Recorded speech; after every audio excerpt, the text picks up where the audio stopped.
Ernakulam എരൂരിൽ scooter അപകടത്തിൽ നവവരൻ മരിച്ചു. കോട്ടയം ബ്രഹ്മമംഗലം സ്വദേശി വിഷ്ണു ഗോപാലാണ് മരിച്ചത്. ഭാര്യയ്ക്ക് ഗുരുതരമായി പരിക്കേറ്റിട്ടുണ്ട്. YS അഭിനന്ദ് കൊച്ചിയിൽ നിന്ന് വിവരങ്ങൾ നൽകും. അഭിനന്ദ്, എങ്ങനെയാണ് ഈ അപകടം ഉണ്ടായത്? മറ്റു വിവരങ്ങൾ എന്തൊക്കെയാണ്? വിജയകുമാർ, ഇന്നലെ വൈകിട്ടോടുകൂടിയാണ് സംഭവം ഉണ്ടായത്. എറണാകുളം തൃപ്പൂണിത്തുറയിൽ നിന്ന് ജോലി കഴിഞ്ഞ് വീട്ടിലേക്ക് മടങ്ങവെയാണ് ഈ ദമ്പതികൾ സഞ്ചരിച്ച സ്കൂട്ടർ ബൈക്കുമായി ഓവർടേക്ക് ചെയ്യുന്നതിനിടയിൽ എതിർദിശയിൽ വന്ന ഓട്ടോറിക്ഷയുമായി കൂട്ടിയിടിച്ചത്.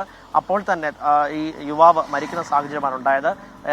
കോട്ടയം തലയോലപ്പറമ്പ് സ്വദേശി ആയിട്ടുള്ള കോട്ടയം തലയോലപ്പറമ്പ് ബ്രഹ്മമംഗലം സ്വദേശിയായിട്ടുള്ള വിഷ്ണു ഗോപാൽ 31 വയസ്സാണ് മരിച്ചത്. ഉടൻ തന്നെ ഇദ്ദേഹത്തിനെ മെഡിക്കൽ ട്രസ്റ്റ് ആശുപത്രിയിൽ എത്തിച്ചെങ്കിലും ജീവൻ രക്ഷിക്കാനായില്ല. ഭാര്യയുടെ നില അതീവ ഗുരുതരമായി തന്നെ തുടരുകയാണ്. ഇപ്പോൾ ആശുപത്രിയിൽ ചികിത്സയിലാണുള്ളത്. വലിയൊരു അപകടം തന്നെയാണ് ഉണ്ടായതെന്നാണ് അവിടെ നിന്ന് കണ്ടവരെല്ലാം തന്നെ ഇപ്പോൾ നമ്മളോട് പറയുന്നത്. പോലീസും അങ്ങനെ തന്നെയാണ് പറയുന്നത്.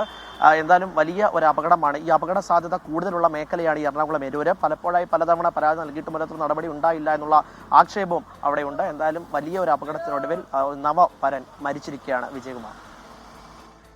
കോട്ടയം ബ്രഹ്മമംഗലം സ്വദേശി വിഷ്ണു ഗോപാലാണ് മരിച്ചത്. ഭാര്യയ്ക്ക് ഗുരുതരമായ പരിക്കേറ്റിട്ടുണ്ട്. അവർ ചികിത്സയിലാണ്. വിവരങ്ങളാണ് YS അഭിനന്ദ് കൊച്ചിയിൽ നിന്ന് നൽകുന്നത്.